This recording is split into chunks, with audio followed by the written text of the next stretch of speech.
Hello everyone, आप सबका फिर से स्वागत है हमारे यूट्यूब चैनल साइकोलॉजी स्पॉट पर। एंड आज का हमारा टॉपिक है field theory by Kurt Lewin, जो कि हमारा साइकोलॉजी का बहुत ही इम्पोर्टेंट टॉपिक है, जिसमें से सीधे सीधे क्वेश्चंस पूछे जाते हैं। अगर हम एक बार इसको रीड भी कर लेते हैं तो हम अपने पेपर्स में क्वेश्चन सही करके आ सकते हैं।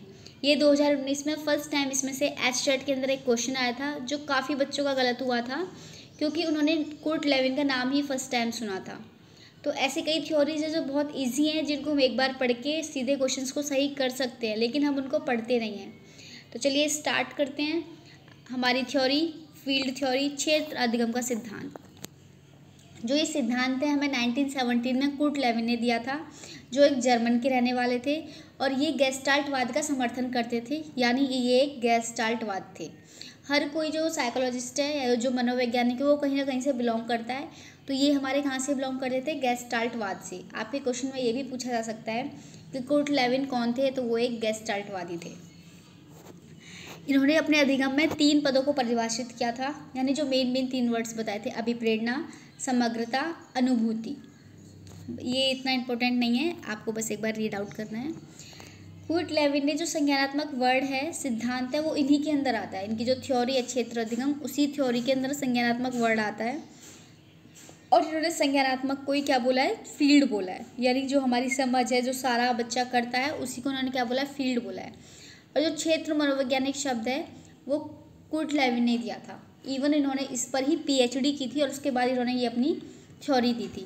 और उन्होंने बताया था कि प्राणी जो भी व्यवहार करता है, जिन भी कारकों से इफेक्ट करता है, वो उसके क्षेत्र में ही होते हैं, यानी उसके एनवायरनमेंट में ही प्रेजेंट होते हैं, जो भी एलिमेंट्स जो उसको इफेक्ट करते हैं। ये इनकी थ्योरी है। थ्योरी का डायग्राम है छोटा सा, फील्ड थ्योरी। इसमें इन्होंने देखो दिखा रखा है, फर्स्ट दे रखा है हमें एक बाहर की लाइन, जिसे हम टोपोलॉजी बोलते हैं। उसके बाद जो अंदर सर्कल बना हुआ है सेकंड, जहाँ पे लिखा हुआ है बाउंड्री ऑफ लाइफ स्पेस, ये हमारी लाइफ स्पेस की बाउंड्री है। कई बार पूछा जाता है जीवन दायरा क्या होता है, तो वो दायरा जिसके अंदर रह के पर्सन जिस एनवायरनमेंट में वर्क करता है, जिस एनवायरनमेंट में काम करता है, खुद करके सीखता है, वो हमारा क्या होता है? लाइफ स्पेस होता है। अब हमारा हर पर्सन का कोई ना कोई गोल होता है। अगर उस गोल तक पहुंचने के लिए एनवायरनमेंट के कुछ फैक्टर्स या एलिमेंट्स हमारी हेल्प करते हैं, तो वो क्या होते हैं? हमारे पॉजिटिव फैक्टर्स होते हैं। लेकिन अगर वहीं कोई ऐसा एलिमेंट्स है जो हमें क्या कर रहा है? रोक रहा है, बैरियर है हमारे लिए, या फिर हमारे लिए बाधा बन रहा है, तो वो क्या हो जाएगा? हमारा नेगेटिव फैक्टर हो जाएगा। इतनी ही सी ही इनकी थ्योरी है कि एक पर्सन होता है, उनका कोई गोल होता है, वो एनवायरनमेंट में रह के उस गोल को पाना चाहता है। लेकिन अगर कोई ऐसा एलिमेंट्स है जो उसकी हेल्प कर रहा है, तो वो पॉजिटिव वेक्टर हो जाएगा। अगर कोई ऐसा एलिमेंट्स है जो उसकी हेल्प नहीं कर रहा है, रोक रहा है, तो वो नेगेटिव वेक्टर हो जाएगा। और ये सब पर्सन कहाँ रह के करेगा? एक लाइफ स्पेस के अंदर, एक बाउंड्री के अंदर। ये इतनी सी थ्योरी उन्होंने समझाई थी। और उन्होंने बताया था कि जो एनवायरनमेंट होता है वो साइकोलॉजिकल एनवायरनमेंट होता है, मनोवैज्ञानिक एनवायरनमेंट होता है, मनोवैज्ञानिक वातावरण होता है। और जो पर्सन होता है वो भी साइकोलॉजिकल पर्सनैलिटी होती है, या फिर मनोवैज्ञानिक व्यक्तित्व होता है। ये ही हमारी इसकी सारी थ्योरी थी। अब हम इसको एक बार पढ़ लेते हैं। आंतरिक व्यक्तिगत परिस्थितियाँ, इन्होंने बताया कि परिस्थितियों को हम 2 भागों में बांट सकते हैं। First psychological personality, second psychological environment. यानी कि पहला जिसमें व्यक्तित्व की इच्छाएं, रुचि, क्षमता, योग्यता, मनोवृत्ति आदि आई। मनोवृत्ति होता है यानी नजरिया, दृष्टिकोण, एटीट्यूड। मनोवैज्ञानिक पर्यावरण या वातावरण, जिसमें प्राणी सामाजिक या भौतिक पर्यावरण से मिलकर काम करता है, फिर प्राणी के जो भी वातावरण होता है उसके आसपास, जो हम देखते हैं फिजिकली या प्रेजेंस में। नेक्स्ट है, इन्होंने हमारा एक फॉर्मूला दिया था, और कई बार ये फॉर्मूला हमारे पेपर में सीधा आ जाता है और हमसे इसकी क्या पूछ ली जाती है कि ये किसको डिनोट करते हैं या किसके लिए स्टैंड होते हैं। जैसे B for behaviour, F for function, E for environment नहीं होता। बच्चे यही गलती पेपर में कर देते हैं, क्योंकि इसके फॉर्मूले में जो मनोवैज्ञानिक है वो साइलेंट कर रखा है। साइकोलॉजिकल वर्ड PE और PP नहीं दे रखा, खाली E/P दे रखा है, यानी E/P का प्रोडक्ट होता है बिहेवियर।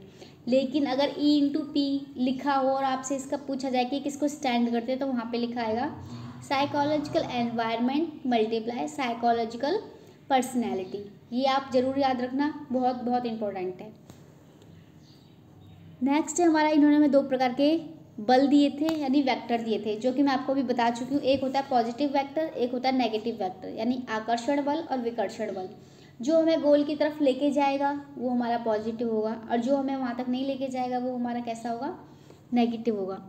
सीधी सी बात है, ये तो हम लोग भी जानते हैं। अगर हमारा जैसे कोई गोल है, हमें कुछ बनना है, अगर सारी चीज़ें हमारे अकॉर्डिंग हो रही हैं, जल्दी से वैकेंसी आ रही हैं, पेपर भी हो रहे हैं, और कई बार पेपर में वही आ जाता है जो हमने पढ़ा होता है, तो ये क्या है, हमारे लिए सारे पॉजिटिव एलिमेंट्स है, यानी कि पॉजिटिव फैक्टर है, आकर्षण बल है। लेकिन वहीं हम बहुत मेहनत कर रहे हैं लेकिन वैकेंसी नहीं आ रही है, वैकेंसी आ रही है तो एग्ज़ाम नहीं हो रहा है, एग्ज़ाम हो गया तो बाद में कैंसिल हो गया, तो ये सारे लिए हमारा क्या होता है, विकर्षण बल होता है, जो हमें हमारे गोल से दूर करते हैं। जैसे रीट के साथ हुआ, अब लेवल 2 वाले बच्चों ने पेपर दिया, एग्ज़ाम भी दिया, क्लियर भी किया, अच्छे मार्क्स भी आए, लेकिन लास्ट में क्या हुआ, जो वैकेंसीज थी वो क्या हो गई, कैंसिल हो गई। तो उनके लिए क्या है, एक विकर्षण बल है, क्योंकि वो अपने गोल तक नहीं पहुंच पाए, अब उन्हें उतनी ही मेहनत दोबारा से करनी पड़ेगी।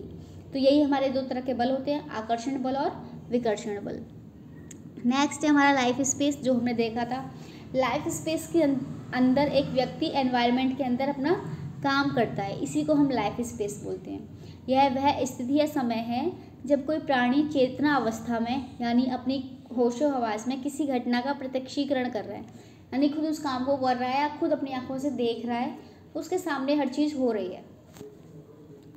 नेक्स्ट हमारा वेक्टर, जो मैं आपको भी बता चुकी हूँ, पॉजिटिव और नेगेटिव होते हैं। जो हमारे काम के लिए हेल्प करते हैं वो हमारे पॉजिटिव वेक्टर होते हैं, और जो हमारे नेगेटिव, जो हमें काम करने से रोकते हैं, वो हमारे नेगेटिव वेक्टर होते हैं, विकर्षण होते हैं। फोर्स को इन्होंने यहाँ पे वेक्टर कहा है, आप इस चीज़ को याद रखना। अगर आपके पेपर में फोर्स आ जाए तो गलत नहीं है, और अगर आपके आगे बल दिखाई ना दे, आपको डायरेक्ट वेक्टर दिखाई दे, तो वो भी गलत नहीं है। पर इन्होंने वेक्टर वर्ड दिया था, तो आप वेक्टर को याद रखें, पेपर में वेक्टर से ही आएगा। नेक्स्ट है कॉन्फ्लिक्ट्स। इन्होंने हमें 3 कॉन्फ्लिक्ट्स बताए थे, द्वंद्व बताए थे। पहला पहुँच द्वंद्व, दूसरा पहुँच और टालना, यानी अप्रोच एंड अवॉइडेंस। तीसरा है टालना और टालना, यानी अवॉइडेंस एंड अवॉइडेंस कॉन्फ्लिक्ट। इसमें कुछ नहीं है, बस आपको इतना याद रखना है। नेक्स्ट आ गया हमारा टॉपोलॉजी। हमारे एस्टेट 2019 में यही क्वेश्चन आया था कि टॉपोलॉजी वर्ड किसने दिया। अगर किसी ने ये थ्योरी पढ़ी हो तब कितना ईजी है ये क्वेश्चन, कोर्ट लेवल ने दिया, क्योंकि किसी और की थ्योरी में ये वर्ड ही नहीं है। जैसे कई बार अगर हम लर्निंग थ्योरीज पढ़ते हैं तो उनमें हम कई बार कंफ्यूज हो जाते हैं किसने क्या दिया, लेकिन ये तो बिल्कुल अलग वर्ड है और बिल्कुल अलग पर्सन ने दिया है। तो इसलिए हम कहते हैं कि जो छोटी छोटी थ्योरी होती है वो हमें पढ़ के जानी चाहिए। डीपली कुछ नहीं आता है, लेकिन कई बार ऐसे क्वेश्चंस आ जाते हैं जो अगर हम खाली पढ़ के भी जाएँ तो सही आंसर टिक कर सकते हैं या एलिमिनेट कर सकते हैं। तो इसलिए हमें हर थ्योरी को ढंग से पढ़ना चाहिए। अब आपको पता चल गया इसमें जो लाइफ स्पेस वर्ड है, वेक्टर है, टॉपोलॉजी है, ये सारे हमें किसने दिए हैं, कुर्ट लेविन ने दिए हैं। या फिर साइकोलॉजिकल एनवायरनमेंट हो गया, साइकोलॉजिकल पर्सनैलिटी हो गई, ये सब भी हमें किसने दिए हैं, कुर्ट लेविन ने दिए हैं 1917 में। तो 3-4 चीज़ें हैं जो आपको नॉर्मली याद होनी चाहिए। आप 1-2 बार वीडियो देखोगे तो आपको ये वैसे भी याद हो जाएंगी। कुर्ट लेविन के अनुसार जीवन दायरे का कोई निश्चित आकार नहीं होता। जो हमने सेकंड अंदर की तरफ गोला देखा था उसका कोई भी फिक्स शेप नहीं होती है। तलरूप जीवन दायरे की संरचना को बताता है। जो टॉपोलॉजी होती है वो हमारे स्ट्रक्चर को बताती है लाइफ स्पेस की। जो लाइफ स्पेस की स्ट्रक्चर होता है उसमें उपस्थित वेक्टर्स जो होते हैं वो बदलते रहते हैं। उन बदलने की वजह से जो हमारा लाइफ स्पेस का जो सर्कल है वो भी चेंज होता रहता है। तो इस जो लाइफ स्पेस का जो चेंजेस होते रहते हैं उसी को हम तल रूप कहते हैं। यानी जो बाउंड्री जो होती है वो चेंज होती रहती है और उसके बाहर का जो भी चेंजेस होगा उसको हम क्या बोलेंगे, टॉपोलॉजी बोलेंगे।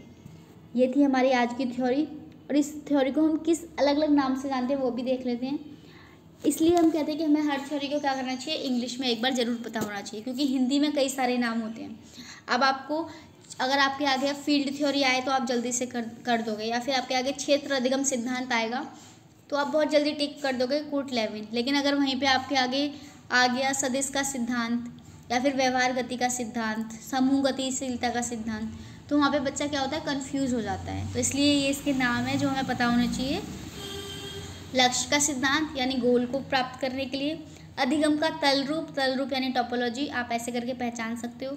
प्राकृतिक दिशा का सिद्धांत, सदिश का सिद्धांत, सही दिशा का सिद्धांत, समूह गतिकी का सिद्धांत, व्यवहार गति का सिद्धांत, समूह गतिशीलता का सिद्धांत, गत्यात्मक विकास का सिद्धांत, ये सब इसकी थ्योरी थी। आज का हमारा यही टॉपिक है। अब ये हमारा ख़त्म हो चुकी है। आप इसको एक बार अगर समझ में ना आए तो आप मुझे दोबारा से कमेंट सेक्शन में कमेंट करके पूछ सकते हो। बाकी ये बहुत इजी है, अगर आप एक बार भी इस वीडियो को देखते हो तो आपको याद हो जाएगी। और एस्टेट इस बार फिर से होगा, एस्टेट नहीं तो कोई भी टेट हो, रीट हो, एस टेट हो, यूपी टेट हो, उत्तराखंड टेट हो, या फिर बिहार टेट हो, एमपी टेट हो, हर टेट में साइकोलॉजी जो होती है वो सेम होती है। तो आपको सिर्फ हर थ्योरी पढ़ के जानी है, चाहे कैसे भी पढ़ो। ये टेट्स वाले बच्चे के लिए स्पेशली है। वीडियो कैसी लगी कमेंट सेक्शन में मुझे आप बता सकते हो। Thanks for watching, bye bye. Like, subscribe and share करना ना भूलें।